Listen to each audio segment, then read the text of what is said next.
Selamat pagi Pak Riki, Pak Jati, dan teman-teman yang menyaksikan. Perkenalkan, nama saya Netania Ananda Widyarini, NIM 210111191301007. Pada kesempatan kali ini, saya akan mempresentasikan rangkuman studi kasus ke-8, yaitu TH7 at Louisiana Avenue Interchange. Untuk presentasinya sendiri, yang pertama adalah latar belakang dan garis besar proyek, yang kedua ada deskripsi, yang ketiga analisis proyek, yang keempat evaluasi gagasan, dan yang kelima ada rekomendasi. Untuk latar belakang dan garis besar proyek sendiri, untuk proyek ini sebelumnya pernah masuk ke top 200 highest crash cost intersections on trunk highways pada tahun 2005 di peringkat ke-23. Sebelumnya juga pernah dilakukan inovasi terkait di area proyek ini, di mana inovasi tersebut adalah dengan memodifikasi waktu simpang yang ada di sana, yaitu simpang bersinyal, dan berhasil menurunkan peringkat dari peringkat 23 menjadi peringkat 144 di tahun 2007. Proyek ini terletak di kota St. Louis Park, Minnesota, dan dilakukan oleh pemerintah kota St. Louis Park, Minnesota, difasilitasi oleh SDR Engineering Incorporation.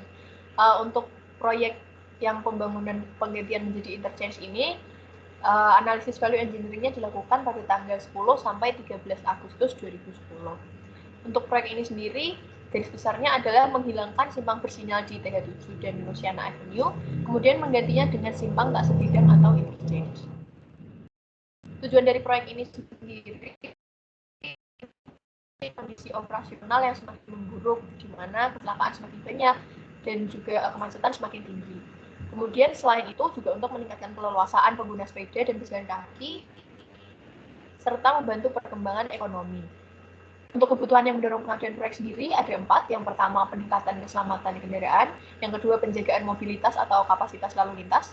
Yang ketiga, peningkatan pergerakan pejalan kaki dan pengguna sepeda. Dan yang keempat, untuk membantu perkembangan sektor ekonomi seperti yang telah dikatakan sebelumnya.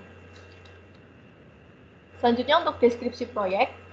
Proyek ini awalnya dilatar belakangi oleh volume lalu lintas dan simpang yang semakin padat, di mana kemudian kepadatan tersebut mendorong pengendara yang tidak sabar menunggu lampu merah dan kemudian menaikkan kecepatan serta sampai menerobos lampu lalu lintas. Pelanggaran-pelanggaran ini kemudian tentunya memperbesar risiko kecelakaan, di mana akhirnya diputuskan untuk diusulkan menghilangkan simpang bersinyal sebidang dan menggantinya dengan interchange. Lalu untuk jalan ini sendiri berfungsi sebagai jalan arteri utama yang melayani pergerakan kota Twin ke kota Minneapolis atau sebaliknya. Dengan tipe jalan di TH7 itu 4/2 dengan median atau 4/2D. Kemudian di Louisiana Avenue itu 14/2 arah tanpa median atau 4/2 UD. Kemudian untuk fungsi lahannya sendiri digunakan sebagai pemukiman, perusahaan, daerah perdagangan, pabrik, dan juga ruang terbuka. Untuk cakupan studinya, yang pertama ada analisis masalah utama proyek dan desain konseptual oleh tim multidisiplin ilmu. Yang kedua ada identifikasi alternatif untuk meningkatkan mobilitas dan mengurangi konflik serta lalu lintas non-kendaraan. Lalu ada identifikasi alternatif untuk menerima dampak minimal dari perkembangan yang ada, sehingga nantinya meningkatkan peluang untuk pembangunan kembali di masa yang akan datang. Lalu yang terakhir ada identifikasi sistem transportasi yang peka atau sensitif terhadap lingkungan. Kemudian yang selanjutnya ada kendala dan pengendalian keputusan. Berikut adalah kendala-kendala atau pengendalian-pengendalian yang dilakukan supaya menjaga keputusan tersebut tetap pada jalan yang seharusnya. Yang pertama, desain yang diajukan dan saat pelaksanaan harus mengakomodasi pejalan kaki dan pengguna sepeda. Yang kedua, rencana untuk menutup akses keluar langsung ke TH7 yang ada di ujung timur. Dan yang ketiga, harus meminimalisir dampak dan akuisisi hak milik jalan serta galian. Lalu yang keempat, ada rencana untuk tidak memberikan dampak pada stasiun pompa dan kantor medis sepanjang Lake Street dan kantor medis sepanjang Walker Street. Lalu yang berikutnya, harus dihindari dampak terhadap kompleks apartemen Louisiana Oaks, Sam's Club, dan rel kereta yang melintasi TH7. Lalu untuk pelepasan proyek pada November 2011, sehingga tanggal kewajiban pendanaan itu pada Maret 2012 dengan potensi perpanjangan dana 1 tahun. dan ini sudah sepertujuan Met Council. Lalu yang berikutnya, analisis mengenai dampak lingkungan baru saja mulai dan dijadwalkan keluar pada Oktober 2010. Maksudnya baru saja mulai itu ketika value engineering dilakukan atau sekitaran bulan Agustus. Lalu berikutnya yang terakhir adalah dampak daerah banjir harus dikurangi dan harus menghindari dampak terhadap properti 4M. Kemudian untuk analisis proyek dilakukan dengan menggunakan functional analysis, path diagram, cost model, atribut kinerja, serta matrix value. Sebelum itu untuk isu proyeknya adalah kondisi lapangan berbeda dengan yang tercatat pada data geoteknik proyek 30 tahun yang lalu sehingga diperlukan pemeriksaan tambahan untuk melanjutkan proyek waktu itu pada Agustus 2010. Nah, selain itu juga ada beberapa keperluan di daerah Simpang, lalu ada juga permasalahan bahwa profil yang diusulkan untuk TH7 di Barat Louisiana Avenue akan menimbulkan efek roller coaster, lalu dalam desain yang diusulkan lalu lintas Louisiana Avenue dapat ditangani oleh satu jalur.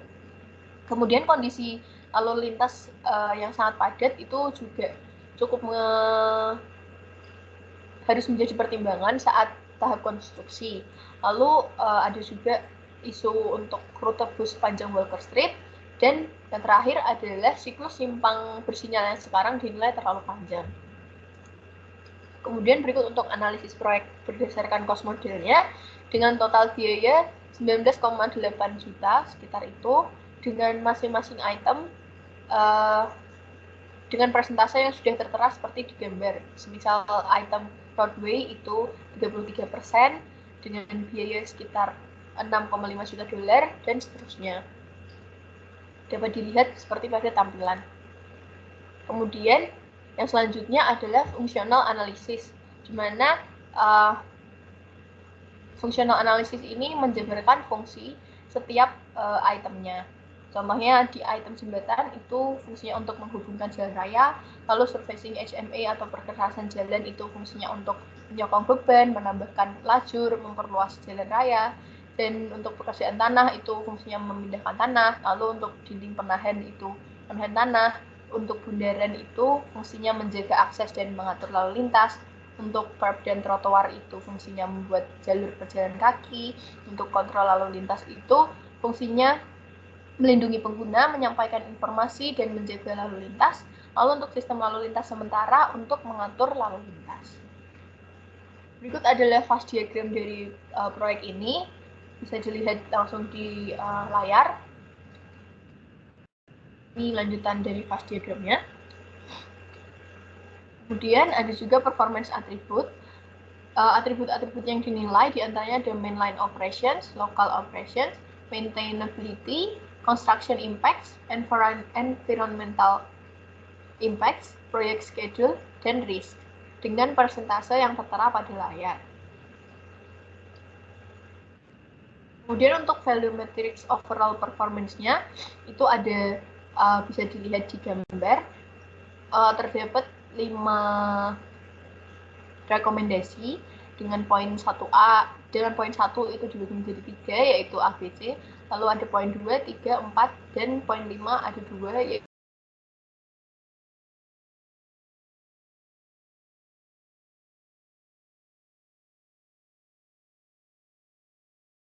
bisa dilihat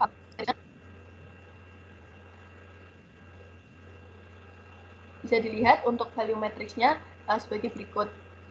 Untuk ground improvement sendiri itu performance-nya 545, dengan di baseline itu performance-nya 500. Lalu untuk change performance-nya itu untuk ground improvement ada 9%, change cost atau perubahan biayanya 15%, dan value improvement-nya 27%. Demikian juga halnya untuk lightweight field, bisa dilihat performance-nya 489 dari yang awal 500, lalu change performance-nya minus 2%, lalu untuk change cost-nya 13%, dan value improvement-nya juga 13%. Untuk poin-poin selanjutnya dapat dilihat di layar seperti yang sudah tertera. Berikutnya untuk evaluasi gagasan.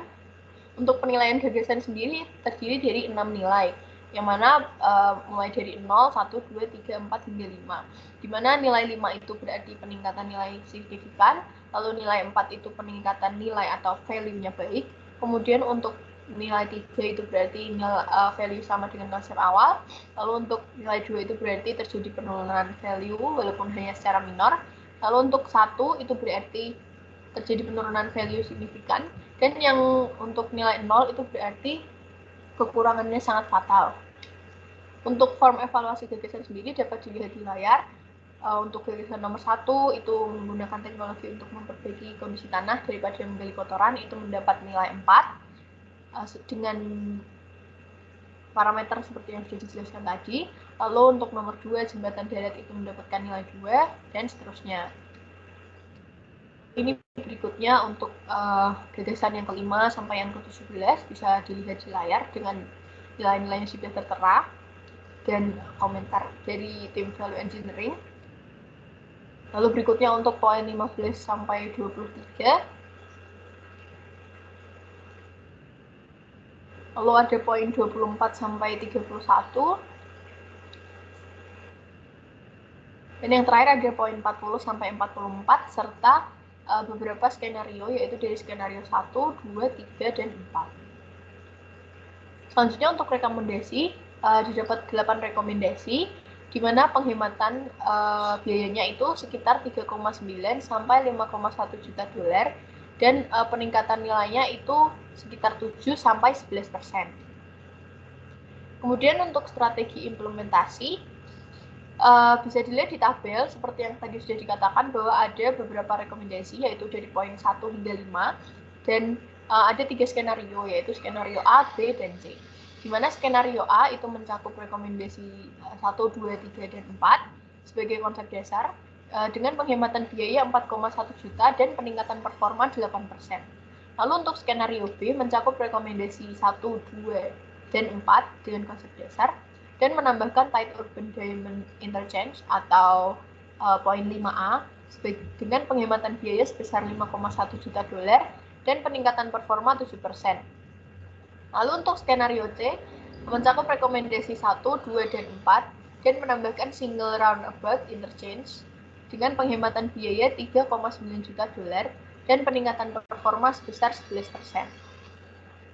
Lalu berikutnya ada persetujuan rekomendasi VE. Untuk rekomendasi yang tidak disetujui atau dimodifikasi oleh manajer proyek, diperlukan pembuktian kebenaran dengan cara memberikan rangkuman yang merupakan pernyataan dari manajer proyek tentang keputusan bahwa manajer proyek tidak menyetujui rekomendasi tersebut atau memodifikasi. Form persetujuan ini harus dikirim ke bagian Value Engineering pada tanggal yang ditentukan sehingga hasilnya dapat dimasukkan ke laporan PE tahunan yang nantinya akan dilaporkan ke FBWA. Kemudian untuk pelaksanaan konstruksi, dari tim VS sendiri merasa akan sulit untuk menjaga satu lajur di masing-masing arah TH7 tetap terbuka setiap saat karena perlu dilakukan penggalian besar untuk menghilangkan tanah yang tak terpakai. Demikian juga di Louisiana Avenue diperlukan satu lajur terbuka, padahal di sana nantinya akan dilakukan penurunan profil sehingga menurut tim manajemen lalu lintasnya menjadi sebuah tantangan atau hal yang harus dipikirkan lebih lanjut. Untuk gagasan-gagasan terkait pelaksanaan konstruksi tertera di tabel evaluasi gagasan untuk gagasan 1, 2, 3, dan 4. Kemudian ada pertimbangan desain yang dilakukan oleh tim VE terkait accelerated bridge construction, di mana konsep dasarnya itu menggunakan jembatan single span dengan girder beton pracetak. Pada intinya, detail desain ini memberikan opsi kepada kontraktor untuk menggunakan substruktur pracetak, komponen superstruktur, dan dinding penahan tanah dalam pembangunan jembatan untuk menghemat jangka waktu konstruksi. Nah, keuntungan dari desain ini adalah potensi pengurangan jadwal konstruksi. Kenapa? Karena superstruktur dapat dikerjakan bersamaan dengan timbunan tanggul. Lalu yang kedua, membuka kemungkinan pendanaan tambahan oleh FBWA karena menggunakan jembatan ABC ini. Lalu yang ketiga yaitu pada proyek ini terdapat area yang cukup untuk membuat komponen pracetak di lapangan sehingga mempermudah juga. Lalu untuk kerugian dari proyek dari desain ini, yang pertama teknologinya relatif baru sehingga masih belum terlalu familiar untuk khalayak umum. Kemudian yang kedua, beberapa dek jembatan mengalami retak dek prematur saat menggunakan komponen pracetak. Dan yang ketiga, ketika proyek jalan sedang dilaksanakan, kemungkinan membutuhkan dua jembatan yang terpisah karena kurangnya join. Lalu untuk rekomendasinya sendiri, yang pertama, poin 1A ada perbaikan tanah, di mana desain aslinya adalah menghilangkan tanah terkontaminasi dan digantikan dengan tanah yang diambil. Diasumsikan bahwa dibutuhkan sheeting dan shoring sementara untuk menjaga penggalian yang stabil. Asumsi lain adalah tanah mineral dan material organik yang ditemui akan terkontaminasi dengan produk reosot. Lalu desain alternatif yang diusulkan adalah menggunakan teknologi perbaikan tanah dibandingkan penggalian. Jadi dilakukan pencampuran tanah dalam sebagai pengganti galian, kolom batu, fibrocompaction, dan densifikasi. Untuk pengukuran performanya adalah sebagai berikut, di mana untuk mainline operation, untuk wilayah alternatifnya ada 89, lalu local operation 89, maintainability 63, itu ketiganya sama dengan desain asli. Lalu untuk construction impact itu nilainya 25, di mana desain asli ada 18. Lalu untuk environmental impact itu 97 dari 80. Lalu untuk proyek schedule sama 125, dan untuk risknya meningkat menjadi 57 dari 36. Sehingga total performanya menjadi 545 dengan perubahan biaya net 9%. Lalu untuk rekomendasi 1B ada isian ringan, di mana dengan desain asli sama seperti pada poin 1A. Lalu untuk desain alternatif yang digunakan yaitu menggunakan isian ringan atau EPS geofoam atau ban teriris, di mana jembatan di atas material yang dapat dimanfaatkan dengan tanggul isian ringan. Kemudian untuk pengukuran performanya, untuk mainline operations hingga maintainability itu sama seperti desain asli. Lalu untuk construction impact itu meningkat menjadi 22. Untuk environmental impact-nya tetap sama dan proyek schedule juga tetap sama. Namun di risk itu dia berkurang dari 36 menjadi 21. Di mana total performanya menjadi 489 dan perubahan biaya netnya negatif 2%. Berikut adalah contoh gambar dari rekomendasi 1B, yaitu menggunakan geofoam seperti yang tertera di gambar, baik di kiri maupun di kanan atas. Ini adalah konsep dari desain alternatif yang diusulkan, dari concrete slab, terus pavement, subbase, geofoam, filter, hingga ke natural soil-nya. Lalu kemudian untuk rekomendasi 1C, di mana merekomendasikan timbunan yang didukung fondasi. Konsep dasarnya masih sama atau desain aslinya masih sama dengan rekomendasi 1A dan 1B. Lalu untuk alternatifnya sendiri, mereka mengusulkan untuk memasang tiang pancang, baik beton ataupun baja, atau auger atau kolom batu di area di mana tanah dapat dikompresi untuk mengatasi masalah material. Lalu juga diusulkan membuat tanah yang diperkuat di atas fondasi untuk menopang jalan raya atau jembatan mendekati tanggul. Kemudian untuk mainline operation, local operation dan maintainability-nya itu masih sama seperti desain asli. Lalu untuk construction impact itu meningkat dari 18 menjadi 25. Untuk environmental impact dan price schedule-nya sama seperti desain asli. Untuk risk-nya meningkat dari 36 menjadi 57. Sehingga total performa rekomendasi 1C ini sebesar 527 dengan perubahan biaya net sebesar 6%. Berikut adalah contoh gambar dari desain alternatifnya terkait timbunan yang didukung fondasi. Lalu yang selanjutnya rekomendasi yang kedua, untuk desain aslinya sendiri kemiringan yang diperkuat ini, desain aslinya menggunakan dinding cantilever, beton cast in place atau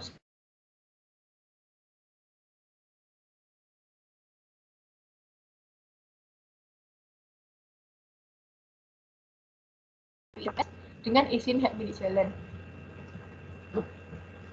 Tapi akan diperluas jika kemiringan yang digunakan 70 atau 45 derajat. Lalu untuk pengukuran performa sendiri, untuk mainline operationsnya hingga ke maintainability-nya itu masih sama. Lalu untuk construction impact itu meningkat dari 18 menjadi 21. Untuk environmental impact dari 80 menjadi 113. Dan untuk proyek schedule serta risk-nya sama seperti desain asli. Sehingga total performa untuk rekomendasi 2 adalah 536 dengan perubahan biaya net 7%. Lalu yang selanjutnya untuk rekomendasi ketiga dengan bundaran satu lajur, konsep aslinya Konsep dasar adalah dua lajur di masing-masing arah Louisiana Avenue di bawah jembatan TH7 yang menghubungkan dengan bundaran utara atau Walker Street ke bundaran selatan atau W Lake Street. Untuk kedua bundaran adalah bundaran dengan dua lajur. Itu konsep awalnya. Lalu untuk desain alternatifnya diusulkan Louisiana Avenue dan bundaran dibangun dengan hanya satu lajur di masing-masing jalur. Dapat ditambah jika nantinya tingkat layanan jalan ternyata menurun. Lalu pengukuran performanya sendiri untuk mainline operation dan maintainability-nya sama dengan asli, namun untuk local operation-nya meningkat dari 89 menjadi 143. Untuk construction impact dan environmental impact-nya tetap sama seperti desain asli. Price schedule dan risk juga tetap sama seperti desain asli. Total performa dari rekomendasi 3 ini adalah sebesar 554 dengan perubahan biaya net 11%. Lalu kemudian yang keempat, menghilangkan median di Louisiana Avenue. Konsep aslinya, opsi konsep dasar menunjukkan median yang ditinggikan di Louisiana Avenue. Lalu untuk desain alternatifnya direkomendasikan untuk mengeliminasi median yang ditinggikan dengan tujuan untuk menciptakan kesan lingkungan atau lebih ramah lingkungan dan meningkatkan potensi peredaman lalu lintas dan permukaan yang memiliki ketahanan rendah. Untuk pengukuran performanya dari mainline operation dan maintainability serta construction impact, environmental impact, price schedule dan risk-nya itu sama dengan desain asli. Jadi yang meningkat itu hanya di local operation dari 89 menjadi 143. Sehingga total performanya menjadi 554 dengan perubahan biaya net 11%. Lalu yang selanjutnya, rekomendasi 5A yaitu Tight Urban Diamond Interchange. Dengan desain awal menyediakan akses ke TH7 lewat Baton Hook Ramps yang terletak di timur laut dan tenggara, serta semua jalan keluar masuk lalu lintas diarahkan ke simpang dengan jalan lokal yaitu Lake Street dan Walker Street, dan kemudian dihubungkan dengan Louisiana Avenue lewat bundaran. Lalu untuk desain alternatifnya menggunakan rencana dan profil yang sama dengan desain awal untuk TH7 dan kemudian membangun simpang tak sebidang Tight Urban Diamond untuk Louisiana Avenue. Pengukuran performanya untuk mainline operation meningkat dari 89 menjadi 125, lalu local operation menurun dari 89 menjadi 72, untuk maintainability-nya sama, untuk construction impact-nya meningkat dari 18 menjadi 21, environmental impact juga meningkat dari 80 menjadi 97, dan untuk price schedule serta risk-nya tetap sama dengan desain asli. Sehingga total performa dari rekomendasi 5A ini adalah 538 dengan perubahan biaya net 7%. Yang berikutnya rekomendasi yang terakhir yaitu rekomendasi 5B, yaitu bundaran satu titik atau one point. Nah, kemudian untuk desain aslinya ada 4 bundaran yang dibangun untuk akses dari TH7 ke Louisiana Avenue menggunakan Baton Hook Interchange. Untuk desain alternatifnya diusulkan untuk membangun bundaran satu titik dengan bundaran satu lajur convertible yang mengakomodasi lalu lintas dari atau menuju TH7. Bundaran akan dibangun di Louisiana Avenue dan membentang melewati TH7. Untuk mainline operation-nya itu meningkat dari 89 menjadi 125, local operation-nya menurun dari 89 menjadi 72, untuk maintainability itu sama, construction impact-nya meningkat dari 18 menjadi 21, untuk environmental impact-nya dari 80 menjadi 97, dan price schedule serta risk-nya tetap sama dengan desain asli. Sehingga total performa dari rekomendasi 5B ini adalah 538 dengan perubahan biaya net 7%. Sekian presentasi dari saya, kurang lebih mohon maaf. Terima kasih.